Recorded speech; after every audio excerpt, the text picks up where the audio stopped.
RG Kar medical college Kolkata का एक सरकारी अस्पताल जिसकी दीवारों के पीछे चल रही है एक ऐसी दुनिया जिसके बारे में अब तक किसी को कोई जानकारी नहीं मिल पा रही है। जैसे ही केस सीबीआई के हाथ जाता है तुरंत ही रातों रात एक भीड़ आती है, ट्रक भर के गुंडे आते हैं, तोड़फोड़ मचाते हैं और भाग जाते हैं।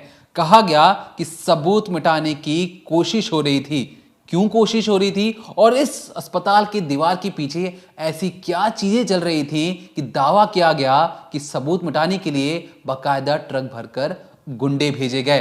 पहली चीज, डिकोडिंग क्राइम में आज बात करेंगे इस अस्पताल के प्रिंसिपल के बारे में। प्रिंसिपल साहब बहुत ज्यादा मिस्टीरियस हैं, रहस्यमयी हैं। जितना रहस्यमयी अस्पताल है उससे रहस्यमयी ज्यादा ये खुद प्रिंसिपल साहब हैं। इनकी बार बार पोस्टिंग हो जाती है लेकिन अपनी कुर्सी छोड़ने को ये तैयार कतई नहीं होते। क्यों नहीं होते उसके बारे में बात करेंगे। बात करेंगे कोलकाता पुलिस कमिश्नर के बारे में। कल आपने बयान सुना जब हम वीडियो बना रहे थे, हमने आपको कहा भी कि किस कदर कोलकाता पुलिस कमिश्नर गुस्से में हैं और बता रहे हैं कि सीबीआई की वो मदद तो जरूर करेंगे लेकिन जो उनका रवैया था बताने का वो अपने आप में दिखा रहा था कितना ज्यादा उनके अंदर गुस्सा भरा हुआ है। जब आपके सामने ये वीडियो रिकॉर्ड करने आ ही रहे थे कुछ देर पहले ही कोलकाता पुलिस के कमिश्नर ने प्रेस कॉन्फ्रेंस करके बहुत सारी चीजें बताई। लेकिन हमारा सवाल प्रेस कॉन्फ्रेंस सुनने से पहले यही था कि जब आपके हाथ से ही केस निकल चुका है तो भैया आप किस बात की सफाई दे रहे हैं, क्यों आपको आकर प्रेस कॉन्फ्रेंस करना पड़ रहा है। और जो मेरा खुद का सवाल है कोलकाता पुलिस से, देखिए हम क्राइम चैनल है, हमारे पास तमाम तरीके की सीसीटीवी फुटेज भी आ जाते हैं और पुलिस के सूत्रों द्वारा ही हमें फुटेज दिलवाए जाते हैं। कोलकाता पुलिस ने जिस तरीके से दावा किया कि रात के तकरीबन 4 बजे के आसपास जो संजय रॉय है वो अंदर जाता हुआ दिखाई पड़ता है और उसकी जब वो अंदर जाता है तो उसके गले पे एक नेक बैंड ब्लूटूथ डिवाइस होता है जो लाश के पास ही मिलता है, लेकिन जब वो बाहर आता है तो उसके नेक बैंड पर ब्लूटूथ डिवाइस नहीं था। अब ये सारी चीजें हम पुलिस वालों की मान रहे हैं, बल्कि अब तक कोलकाता पुलिस ने सीसीटीवी फुटेज कभी भी किसी भी मीडिया हाउस को नहीं दिया है। क्यों नहीं दिया?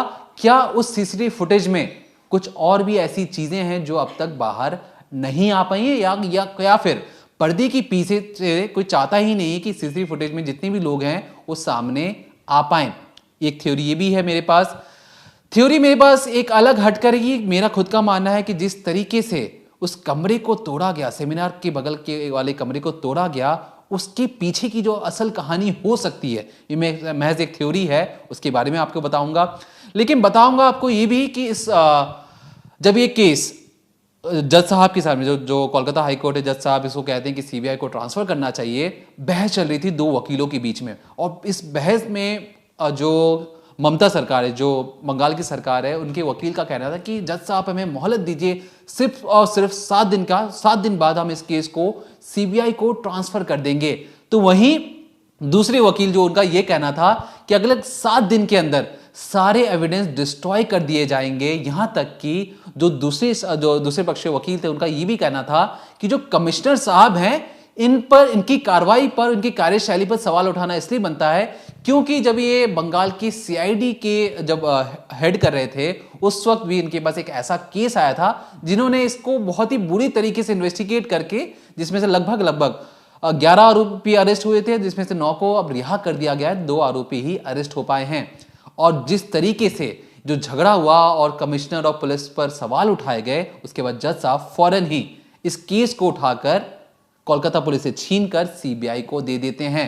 और जिस वक्त जब जज साहब सीबीआई को सौंपते हैं उसके ठीक रात को एक भीड़ आती है और भीड़ अस्पताल के अंदर घुसती है और तमाम जगह पर तोड़फोड़ मचाती है। पहले कहा गया कि उन्होंने अस्पताल में जो एविडेंस हैं उसको डिस्ट्रॉय करने की कोशिश की, लेकिन जो कोलकाता पुलिस है उसके बाद वो सोशल मीडिया पे एक्टिव होती है और तमाम लोगों के खिलाफ एक्शन भी लेती है।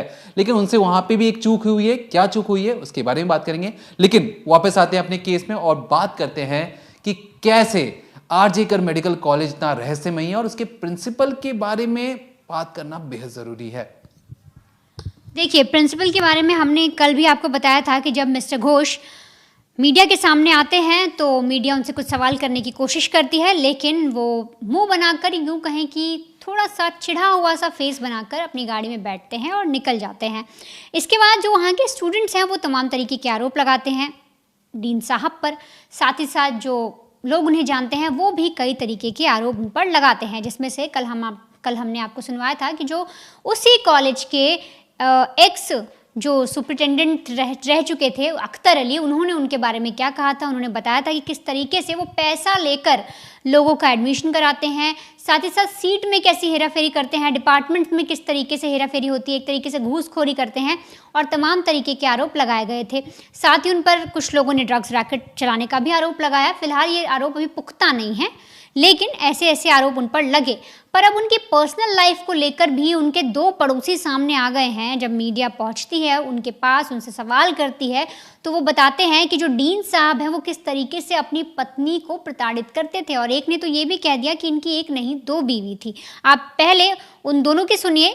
उनमें से एक जो पड़ोसी हैं उनका नाम है दुलाल चंद्र और एक है मिहिर चक्रवर्ती। आप सबसे पहले सुनिए कि पड़ोसी डीन साहब को लेकर क्या कह रहे हैं।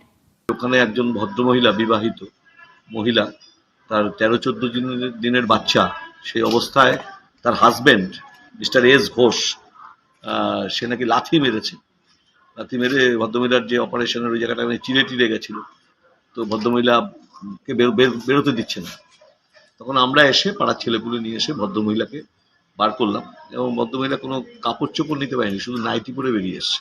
এখন এর তো স্বভাব চরিত্র খুব একটা ভালো ছিল না। আমরা যেটা শুনি যে ও 3য় বিয়ে করে এখানে যখন আসলো, তখন এই বউটা যখন বাচ্চা হয়ে বাড়ি আসলো, তারপরে তার সাথে অত্যাচার শুরু করলো। বাচ্চাটার প্রায় 13-14 দিন বয়স। সেই সময় ওই মহিলা ডাক্তার, উনিও ডাক্তার, এনআরএস সম্ভবত ডাক্তার, ওনার পেটে লাথি মারে এবং সেলাই ফেটে যায়। तो जैसे आपने सुना कि जो आरोपी संजय रॉय है, जिसे इस पूरे केस में पकड़ा गया है कोलकाता केस में, उस पर आरोप लगे कि उसकी 4 बीवियां, वो अपनी 3 बीवियों को प्रताड़ित करता था। आखिरी जो उसकी 4थी बीवी थी उसकी कैंसर से मौत हो गई। ठीक उसी तरह जो डीन साहब हैं, मिस्टर घोष हैं, उन पर भी जो उनके नेबर्स हैं वो आरोप लगा रहे हैं कि ये भी अपनी पत्नी को पीटते थे। इनका भी जो स्वभाव है ठीक नहीं था।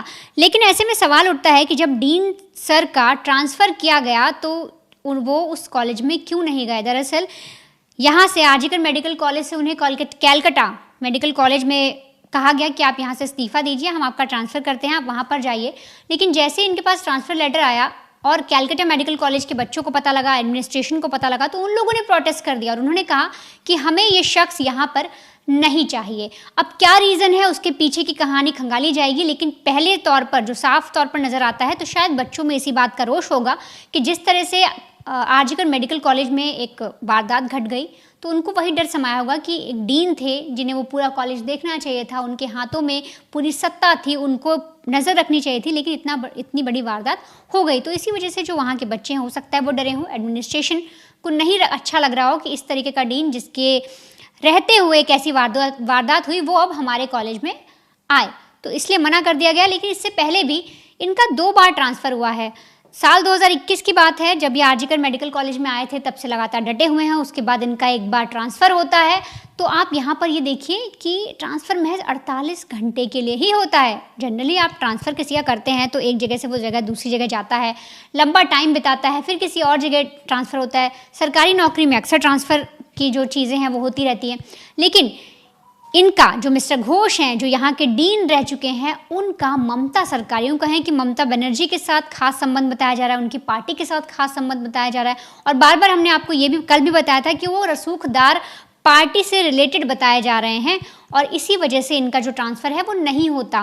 पहली दफ़ा जब इनका ट्रांसफ़र हुआ तो महज 48 घंटे के लिए हुआ और दूसरी बार जब बच्चों ने बोला कि ये डीन सही नहीं है, बहुत सारे लोगों ने इस तरह से चीज़ें कही थी, कुछ एडमिनिस्ट्रेशन की तरफ से चीज़ें निकल कर आई, तब इनका जब ट्रांसफ़र किया गया था तो वो बस 1 महीने के लिए हुआ। यानी पहली बार ये जब इनका ट्रांसफ़र हुआ तो 48 घंटे हो गए और दूसरी बार जब इनका ट्रांसफ़र हुआ तो 1 महीने के लिए हुआ।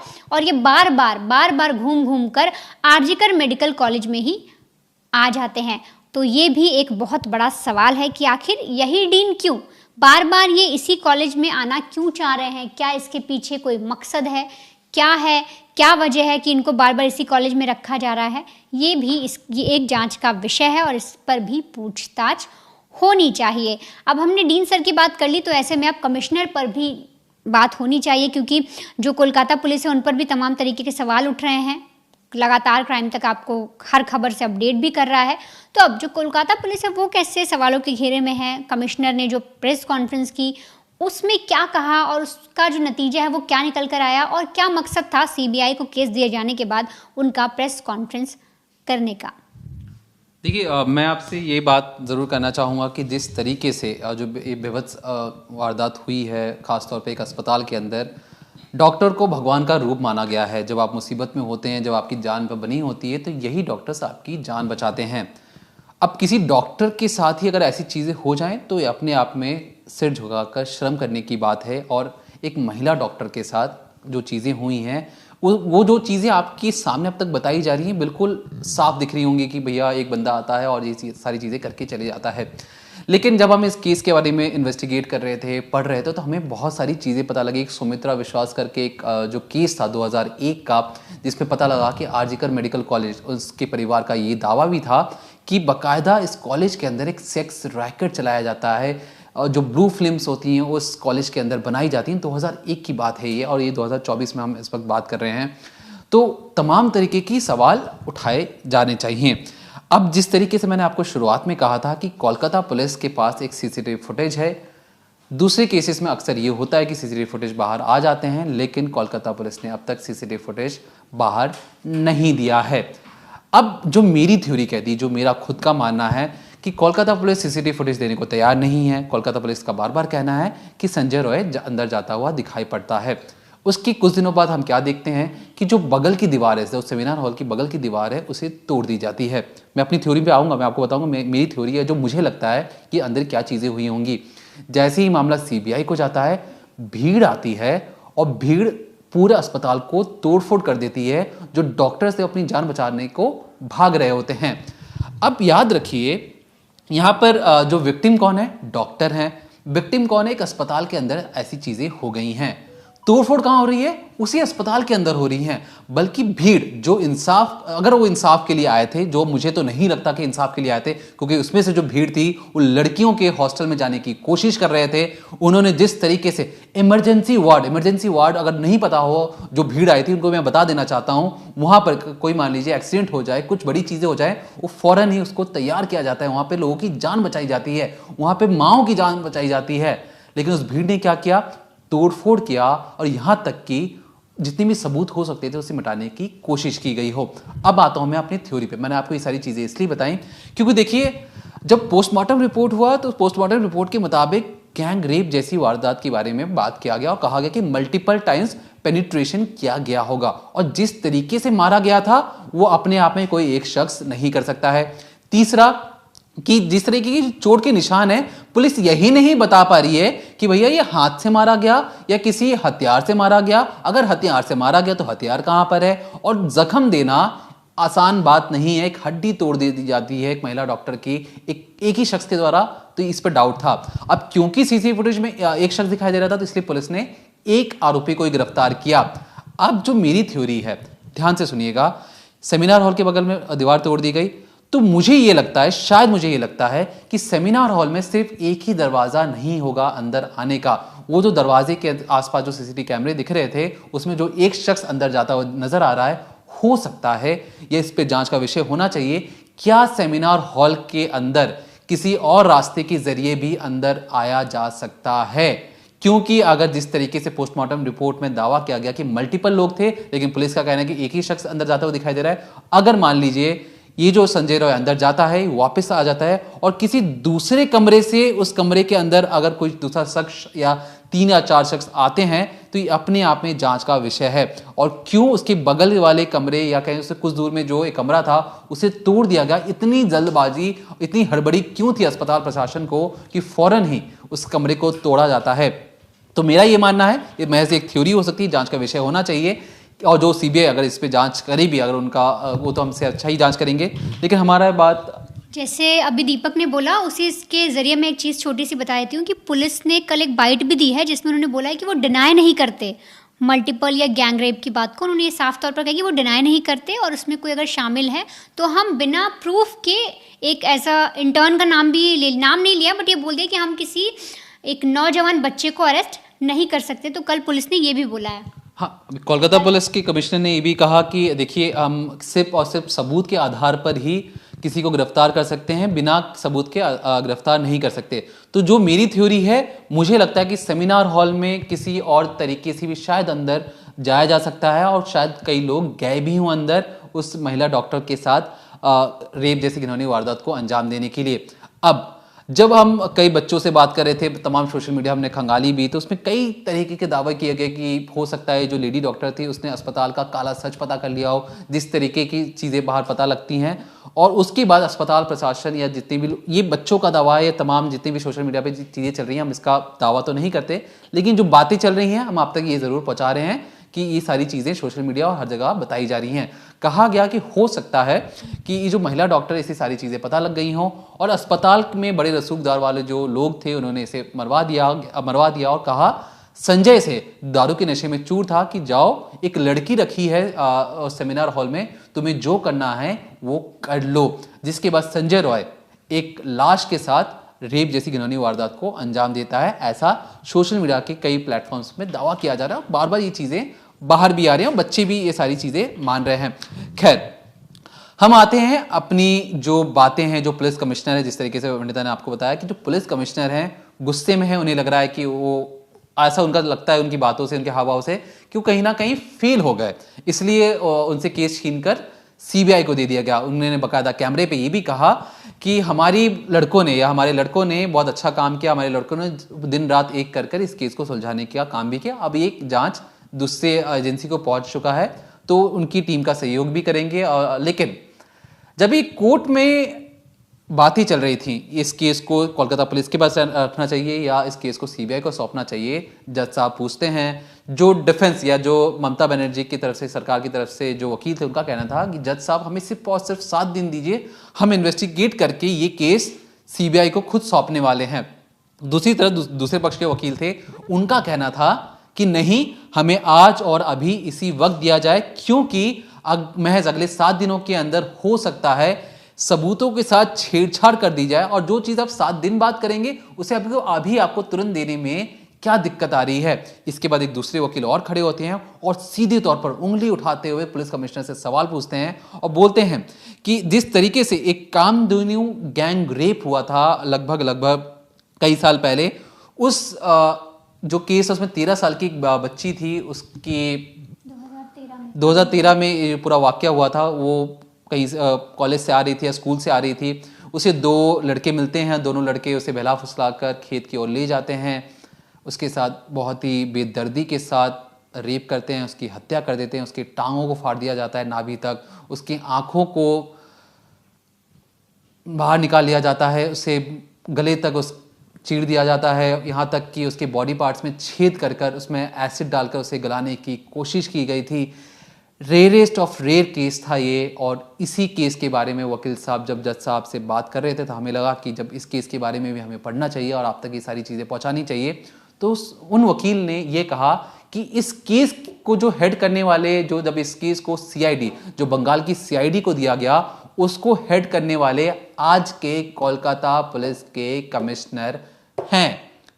तब उनकी अच्छी इन्वेस्टिगेशन ना करने की वजह से कई लोग छूट चुके थे और उस केस को अभी मटिया मेट हो चुका था। माफ कीजिएगा, मैंने आपको शुरुआत में 11 लोग कहते हैं, लेकिन मैं अपने आप को सुधारता हूं, 9 लोग थे, जिसमें से लगभग दो मेन आरोपी थे, वो पकड़े जा चुके हैं। और दोनों जो मेन आरोपी हैं, एक छोटी सी कहानी बता देता हूं। असल में जब 2013 की ये जो बात थी, ये पहले उसे छेड़छाड़ करते हैं, छेड़छाड़ करके उसके साथ बड़ी बेरहमी से हत्या कर उसका गला काट कर एसिड डालने की कोशिश कर बड़ी ही बेभत्स तरीके से उस लाश के साथ घिनौनी काम कर छुपाते हैं। जब ये वापस जा रहे होते हैं, तब लड़की का भाई उसी रास्ते से गुजर रहा होता है और उसने एक लाइन कही। जो दोनों लड़के थे, मैं आपको पूरा पढ़ के बता देता हूं कि उन्होंने असल में क्या कहा। इन दोनों बच्चों का ये कहना था, जो आरोपी हैं, उनका ये कहना था कि खूब मजा आया, आज तो हमारा दिन बन गया। ये ऐसा करते हुए बात करते हुए जा रहे थे और भाई आगे की ओर जा रहा था। भाई को ये नहीं पता था कि उसकी बहन के साथ इन्हीं दोनों लड़कों ने ऐसा काम किया है। वो अपने काम पे निकल जाता है। अगली रोज जब उसे पता लगता है कि जो दोनों लड़के बात कर रहे थे, वो बात उसकी बहन के लिए की जा रही थी। इस केस का किसने हेड किया था? कोलकाता पुलिस के कमिश्नर जो आज के हैं, वकील साहब ने भी कहा कि इस पुलिस कमिश्नर को वेटिंग लिस्ट में होना चाहिए, ये लायक नहीं है कोलकाता पुलिस कमिश्नर होने के, और तमाम तरीके को उन्होंने दलील दी, जिसके बाद जज साहब ने फौरन ही केस सीबीआई को सौंप दिया। अब सीबीआई को केस सौंपा, उसके बाद देर रात देखी क्या हो जाता है, हंगामा हो जाता है, तोड़फोड़ हो जाती है। और जिस तरीके की जो हमारी थ्योरी थी और जिस तरीके से सोशल मीडिया पे कई लोग दावा कर रहे हैं कि हो सकता है जो लड़की है इसे जानकारी हो, अस्पताल के कुछ बड़े लोगों ने इसे मार दिया गया हो और संजय रॉय को कहा गया हो कि संजय रॉय जाओ, एक लड़की पड़ी है, तुम्हारी जो मुरादें पूरी कर लो।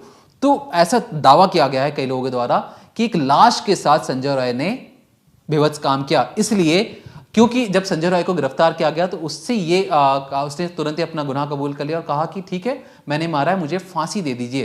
तो या तो संजय रॉय बहुत कुछ जानता है या कुछ चीजें छुपा रहा है। और जिस तरीके से वनिता ने आपको बताया कि जो कोलकाता पुलिस के कमिश्नर है, उनका ये कहना है कि किसी भी रैंडमली किसी को पकड़ नहीं सकते हैं जब तक ठोस सबूत ना हो। मतलब कोलकाता पुलिस को पता है कि संजय रॉय के अलावा भी कोई दूसरा तीसरा शख्स है, लेकिन उनके पास ऐसे ठोस सबूत नहीं है। तो दूसरा तीसरा शख्स कौन है, इसके बारे में जानना जरूरी है। और आपको ये भी बता दें, जब हम कल रात को इसके बारे में पढ़ रहे थे, जांच बैठा रहे थे या कोई जो जांच कर ही रहे थे, तो हमें पता लगा कि जो सीबीआई है वो कॉलेज के प्रिंसिपल को, पहले उन्होंने बातचीत की, फिर कॉलेज के प्रिंसिपल को अपने सीजो कॉम्प्लेक्स लेके, जहां पे हेडक्वार्टर है सीबीआई का, वहां पे ले जाकर उनसे पूछताछ की। तो इस पूरे केस में जिस सवालों के घेरे में कोलकाता पुलिस कमिश्नर के इसलिए हैं क्योंकि जिस तरीके से उन्होंने इन्वेस्टिगेट किया, उन्हें और ठोस सबूत जुटाने की जरूरत थी, वो शायद नहीं कर पाए। और यहाँ तक कि देखिए, मैं अभी वनिता से मैं माइक दूंगा, लेकिन उससे पहले मैं आपको ये बता दूं जो मेरा पर्सनल मानना है। मैं कल से कोलकाता पुलिस के तमाम सोशल मीडिया हैंडल्स देख रहा था कि किस तरीके से वो कार्रवाई कर रही हैं। कोलकाता पुलिस को चाहिए था कि वो ऐसे वक्त में अच्छा काम करें, लोगों की बातें सुने। हो ये रहा है कोलकाता पुलिस के द्वारा कि तमाम सोशल मीडिया पे जो भी फोटोज या वीडियोस जा रहे हैं उनको वो फेक जरूर बता रहे हैं कि देखो भैया, आप मिस इन्फॉर्मेशन नहीं फैलानी चाहिए, ये गलत चीजें हैं।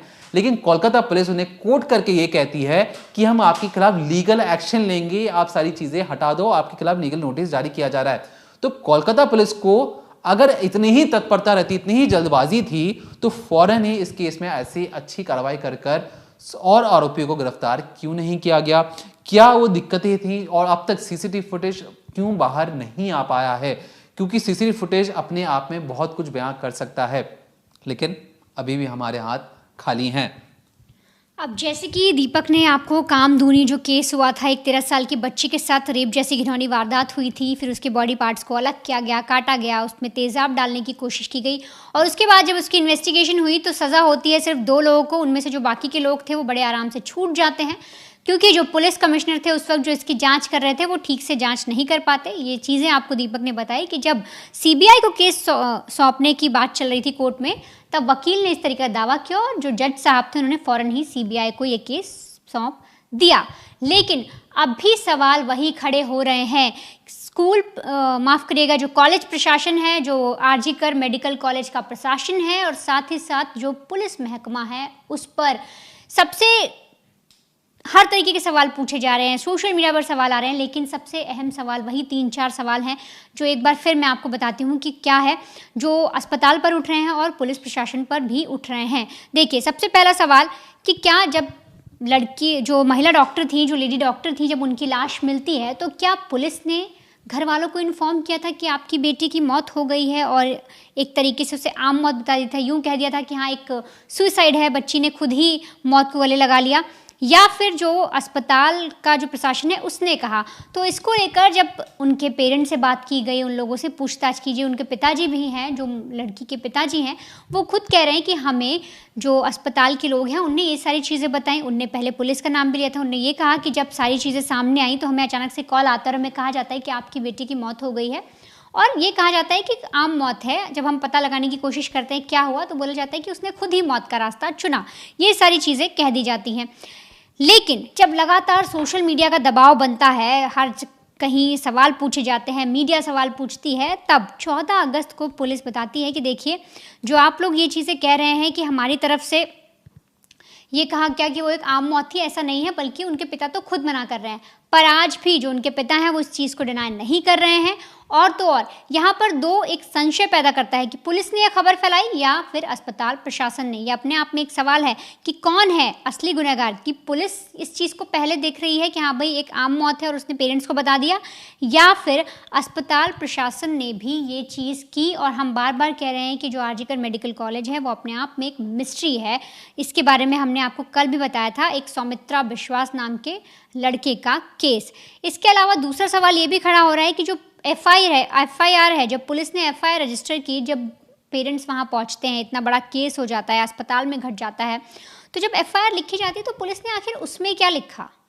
क्या उसमें भी कोई लीपापोती की गई? उसमें भी पहले साधारण मौत दिखाने की कोशिश की गई और उसके बाद जब हो हल्ला काटा गया, बहुत ज़्यादा बवाल मचा, तब उसके बाद पुलिस ने इसे एक रेप या कहें कि गैंग रेप की चीज़ इसमें ऐड की। जैसे कि हमने आपको पहले बताया कि जो पुलिस हैं उन्होंने कल ही ये चीज़ क्लियर की है कि उन्होंने कभी डिनाई नहीं किया गैंग रेप की बात को, पर उनका कहना है कि आगे जांच होगी तभी ये चीज़ें सामने आएंगी कि सिर्फ संजय रॉय शामिल था या कुछ लोग और शामिल थे। और साथ ही साथ यहाँ पर एक चीज़ें और खड़ी हो जाती हैं, एक सवाल और हो जाता है कि आखिर वही शख्स जो पुलिस के साथ मिला हुआ था वही एक रेपिस्ट कैसे हो गया? वो शख्स जो पुलिस के साथ था, पुलिस के साथ उसका तगड़ा कनेक्शन है, तो क्या पुलिस किसी को बचाना चाह रही है, किसी के दबाव में है, या फिर जो अस्पताल प्रशासन है वो किसी को बचाना चाह रहा है? क्योंकि जो संजय रॉय है वो पुलिस का वॉलंटियर है, उसका अस्पताल में आना जाना है, तो क्या उसके साथ कोई और शख्स भी मिला हुआ है, कोई बड़ा शख्स मिला हुआ है जिसको बचाने के लिए जो संजय रॉय है उसने जो कर्म किया, जो कांड किया, उसने इतना एक ऐसी घिनौनी वारदात को अंजाम दिया, इसके लिए संजय रॉय को अरेस्ट किया गया, लेकिन बाकी लोगों को छोड़ा जा रहा है। जैसे दीपक ने कहा कि एक सवाल और बनता है कि क्या सेमिनार हॉल में कोई और दरवाज़ा भी था या आने का कोई दूसरा रास्ता भी था जिसके ज़रिए कोई अंदर घुस सके? तो इस बात की भी पुलिस ने अभी तक कोई जानकारी नहीं दी है।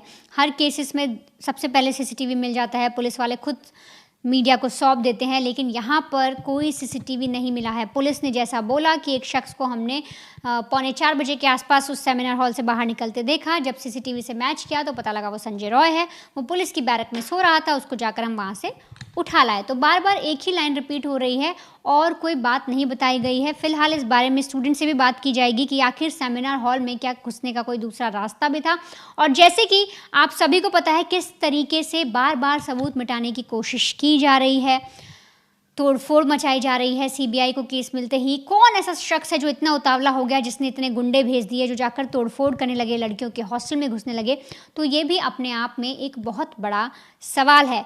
केस अब भी वही है, कोलकाता का गैंगरेप केस, जिसमें एक महिला डॉक्टर के साथ बड़ी ही बर्बरता से ना सिर्फ रेप किया गया बल्कि उसके शरीरों को नोचा गया, कसोटा गया, उसको तोड़ा गया, उसको पूरी तरीके से एक लाश के साथ बर्बरता की गई। आप यूँ समझिए कि उसकी जो सांसें थी वो रुकने को हो गई थी, उसकी जो उम्मीदें थी वो थम गई थी, उसे पता लग गया था कि शायद अब वो जिंदा नहीं बचेगी। लेकिन इसके बाद भी जो शख्स वहाँ पर मौजूद था, जो संजय रॉय था, वो फिर भी नहीं रुका, वो फिर भी उस महिला डॉक्टर के साथ बर्बरता करता रहा। पोस्टमार्टम रिपोर्ट में भी आपने देखा। लेकिन भले वारदात वही है, लेकिन सवाल फिर भी अभी बहुत सारे खड़े हो रहे हैं कि आखिर क्यों, किस लिए पुलिस ने इसमें इतनी ढिलाई दिखाई? क्यों पुलिस सीसीटीवी कैमरा की जो फुटेज सामने आई वो अभी तक नहीं दिखा रही? क्यों हॉस्पिटल की कोई भी डिटेल बाहर नहीं आ रही? क्यों सेमिनार रूम से रिलेटेड कोई भी चीज़ बाहर नहीं आई? और क्यों जो सेमिनार रूम है उसके सामने जो चेस्ट मेडिकल डिपार्टमेंट है उसमें तोड़फोड़ की गई, अचानक रेनोवेशन का काम शुरू कर दिया गया अगले ही दिन? ऐसी भी क्या मजबूरी थी? क्योंकि जो आरजीकर मेडिकल कॉलेज है उसकी हिस्ट्री हमने एक कल भी वीडियो बनाया था सौमित्रा विश्वास को लेकर, आप वो ज़रूर देख सकते हैं क्राइम तक पर। और आज भी मैं आपको छोटी सी डिटेल बता देती हूँ कि 2001 में एक सौमित्रा विश्वास नाम का जो लड़का था वो उसी आरजीकर कॉलेज मेडिकल कॉलेज के एक हॉस्टल में मरा पाया गया था पंखे से। और इसके बाद जब इन्वेस्टिगेशन चली तो पुलिस ने उसको भी यही कह दिया कि एक साधारण मौत है, लेकिन जब उसकी मां ने आवाज़ उठाई, बच्चों ने प्रोटेस्ट किया, तब अलग ही कहानी निकल कर आई। इस केस को मर्डर का एंगल से देखा गया और तब चीज़ें सामने आई और कुछ ऐसी इन्वेस्टिगेशन की गई TNN के द्वारा जिसमें ये चीज़ें सामने आई कि उस अस्पताल के अंदर एक ब्लू फिल्म शूट होती है, डेड बॉडीज़ के साथ गंदा काम किया जाता है, ऐसी न्यूड करके उनको वीडियोस बनाए जाते हैं और फिर उन्हें मॉर्फ करके किसी और के चेहरे पर लगाकर लोगों को बदनाम किया जाता है, पैसे ऐंठे जाते हैं, इस तरीके की चीज़ें चल रही थी। तो आरजीकर मेडिकल कॉलेज अपने आप में एक मिस्ट्री है, उसके बारे में भी पता करना चाहिए। हर डॉक्टर से पूछताछ होनी चाहिए, डीन से खासकर पूछताछ होनी चाहिए और हर एक एंगल की जांच ज़रूर की जानी चाहिए। तो हर एक शख्स से पूछताछ की जानी चाहिए। संजय रॉय के अलावा क्या कोई और भी शामिल है? क्योंकि कई सारे वीडियोस आपने देखे होंगे कि एक लेडी इंटर्न पर भी कई सारे आरोप लग रहे हैं। द लल्लन टॉप की एक वीडियो में भी इस बात की, एक जो साथी हैं लेडी डॉक्टर के, उन्होंने इस बात का जिक्र किया कि एक इंटर्न से झगड़ा चल रहा था। एक लेडी इंटर्न भी है, कुछ साथियों से झगड़ा हो रहा था, जिस महिला डॉक्टर की हत्या हुई उसका। तो कई सारी ऐसी चीज़ें सामने आई और अब सीबीआई को एक्शन लेते हुए इस केस में फौरन एक एक शख्स से जांच करने के बाद इस केस को सामने लाना चाहिए, सुलझा कर सामने लाना चाहिए, मीडिया के सामने पेश करना चाहिए कि आखिर कब क्या हुआ और उस लेडी डॉक्टर का असली जो अपराधी है, जो आरोपी है, संजय रॉय के अलावा क्या कोई और भी है या सिर्फ इस पूरी वारदात में अकेला संजय रॉय ही शामिल था। फिलहाल इस केस की जो भी अपडेट है हमने अब तक आपको सारी बता दी। आगे जो भी कोई भी ऐसी अपडेट आएगी, कोई भी ऐसी खबर आएगी जो आप सबके लिए जानना बहुत ज़रूरी होगा,